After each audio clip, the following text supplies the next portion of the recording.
Denmark is a tiny country in northern Europe, but its mainland size hides the true size of Denmark. Because while the country itself is about half the size of the US state of Maine, it balloons to the 12th largest country in the world when you factor in its distant territories. So what are these territories, and why aren't they better known as part of Denmark? To answer that question, we have to first start with the geography of Denmark. When you picture Denmark, you probably first think of the bustling city of Copenhagen. You may also think of large flat islands with tranquil villages in an otherwise pretty cold and rainy region of the world. This is a country celebrated for its high quality of life and a charming if modest footprint on the European continent. Indeed, mainland Denmark, comprising the Jutland Peninsula and an archipelago of over 400 islands, with Zealand, Funen, and land being among the largest, covers an area of just about 43,000 square km, and its terrain is largely flat, shaped by ancient glaciers with gentle rolling plains, fertile agricultural lands, and a significant coastline stretching thousands of kilometers. In fact, the highest natural point, Mahøj, barely reaches 170 meters above sea level, reinforcing the perception of a geographically unassuming nation. But this is just the mainland, a tiny fraction of Denmark's true geographic size. So, let's expand out to the next part of Denmark's real size, the Faroe Islands. The Faroe Islands are a collection of 18 rugged volcanic islands, located far to the northwest in the North Atlantic, about halfway between Iceland and Norway. And unlike Denmark itself, these islands are dramatic with incredible sea cliffs, deep fjords, and a landscape dominated by basaltic lava flows. While their total land area is only about 1,400 square km, a small addition to Denmark itself, they had a significant and distinct geography to the Danish realm. You see, the Faroes boast a wild, untamed beauty shaped by millennia of volcanic activity and glacial erosion, offering a glimpse into a very different Nordic landscape. Here, the highest point, named Fault Summit in English, rises to 880 meters. A true peak compared to Denmark's gentle hills, but still pretty small on the global scale. Of course, the Faroes are just a relatively small series of islands, nowhere near big enough to make Denmark one of the largest countries in the world. But what if it also owned the largest island in the world? Going even further northwest across vast stretches of the North Atlantic, and over Iceland lies Greenland, the monumental ice-covered island that utterly transforms Denmark's geographic standing. Greenland is an island of truly staggering proportions, covering an immense area of over 2.1 million square km. To put that in perspective, Greenland alone is roughly 50 times the size of mainland Denmark. Its physical geography is dominated by the second largest ice cap in the world, a colossal sheet of ice averaging 1,500 meters thick and in some places reaching an incredible 4,300 meters. This vast ice cap obscures almost 80% of the island's surface, leaving only a narrow mountainous ice-free coastal strip, where life and settlements cling to the rugged terrain. The highest point, Gudrunfjeld, an imposing peak in the eastern coastal range, stands at 3,694 meters, a testament to the island's raw, untamed nature, from its dramatic fjords carved by ancient glaciers to its active ice sheets, constantly calving massive icebergs into the surrounding Arctic waters. Greenland is a land of extreme beauty and formidable scale, so now you know how big Denmark truly is. But then the question becomes, how did Denmark acquire such vast and distant territories if it's so small itself? Denmark's geography is much more expansive than many people realize, making it a fascinating subject to explore. And as a content creator who focuses on telling stories through geography and history, I need visual elements to help me explain complex topics. To understand Denmark's present-day geographic expanse, we have to go back to the early medieval period and the rise of the North-S influence. Across the North Atlantic, this was arguably the period of time when Nordic influence on the world was at its height, mostly because the Vikings were explorers and expansionists during a time when the rest of Europe was much less interested in the world.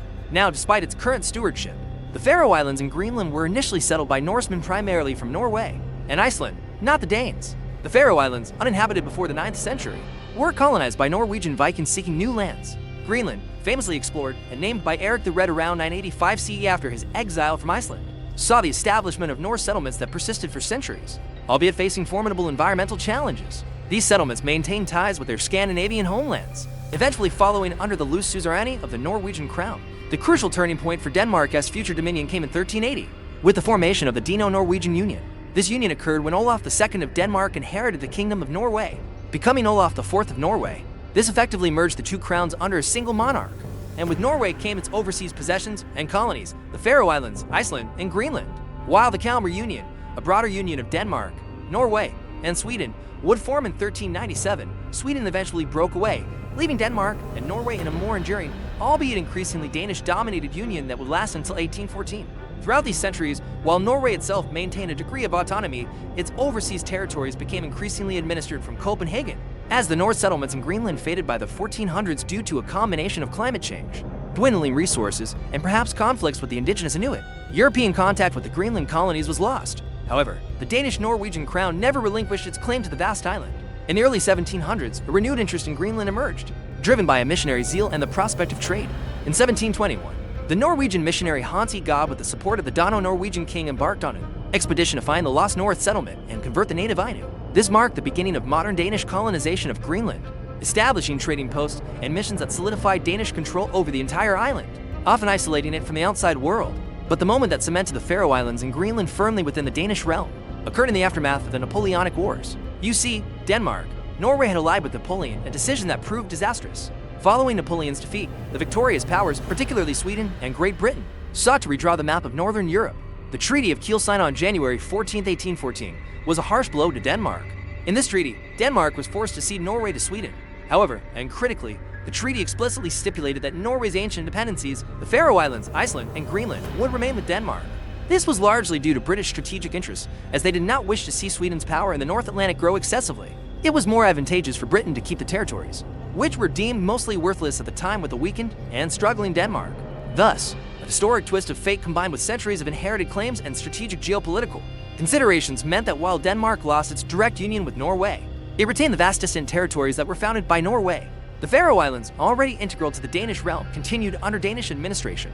Greenland, once a distant, vaguely claimed territory, became an undisputed Danish possession, formally integrated into the Danish state as a colony. From that point forward, Denmark's responsibility for these far-flung lands was firmly established, but they haven't always been the easiest to manage, especially from such a small and distant mainland country. The Kingdom of Denmark, a phrase often heard but seldom fully appreciated, refers to a unique constitutional arrangement that unites three distinct geographic and cultural entities: Denmark proper, the Faroe Islands, and Greenland. While mainland Denmark operates as a highly developed modern European country, its relationship with its North Atlantic territories is a nuanced system of direct sovereignty, with extensive self-governance. In other words, it's a very delicate tightrope that Denmark tries to manage. At the heart of this arrangement is the Danish Constitution of 1953, which defines Denmark as a constitutional monarchy with a parliamentary system. The monarch, currently King Frederik I, serves as the ceremonial head of state, while real political power rests with the Danish parliament led by a prime minister. This makes Denmark a unitary state, but with significant devolution of powers to its regions and municipalities, and crucially to its self-governing territories, the Faroe Islands and Greenland. The Faroe Islands were granted home rule in 1948, followed by Greenland in 1979. These arrangements weren't merely administrative decentralization. They represented a significant transfer of legislative and executive authority from Copenhagen to Tórshavn, the capital of the Faroe Islands, and Nuuk, the capital of Greenland. Because of this, both the Faroe Islands and Greenland have their own democratically elected parliaments and their own governments. Under these self-government acts, the Faroe and Greenlandic authorities have assumed responsibility for a wide array of domestic affairs. This includes, but is not limited to, local government, taxation, public services like education and healthcare, social welfare, housing, environmental protection, and crucial to their economies, fisheries. They can enact their own laws in these areas which carry the same legal weight as Danish acts.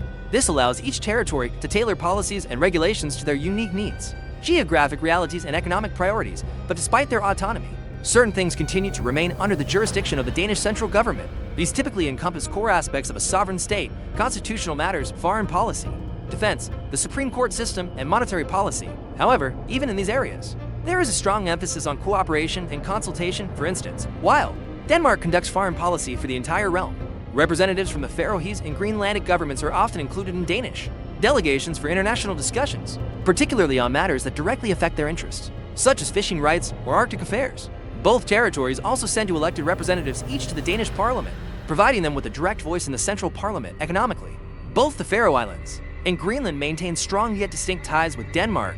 Denmark provides significant annual block grants to both territories, which are crucial for their public budgets and help maintain their welfare systems, similar to Denmark's own. However, there is a clear intention for these grants to decrease as the territories develop their own economies and assume more financial responsibility for the involved areas. Both the Faroe Islands and Greenland are heavily reliant on the fishing industry, making their economies susceptible to fluctuations in fish stocks and global markets. Efforts are continuously being made to diversify their economies, with Greenland, in particular, exploring opportunities in mining for valuable mineral resources and tourism.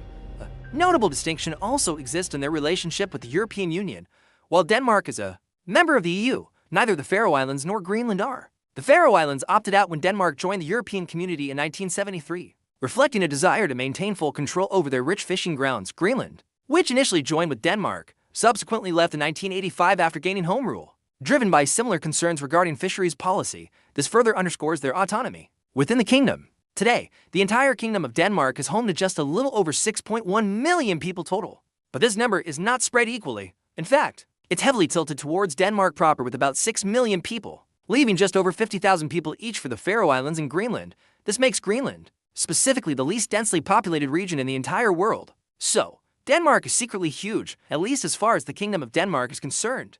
But because of a series of autonomy bills, the actual country of Denmark is still quite small. Greenland and the Faroe Islands are their own entities mostly. Speaking of Europe, this week I'm in the Netherlands and also Belgium. Kind of both actually, because I'm exploring the bizarre town with one of the craziest borders in the entire world, Barlherdo and Barlnissol. And you should come join me over on my travel channel. I hope you enjoyed learning all about Denmark's hidden size. If you did, be sure to check out this video all about why Europe might freeze in the future. Thanks for watching. See you next time.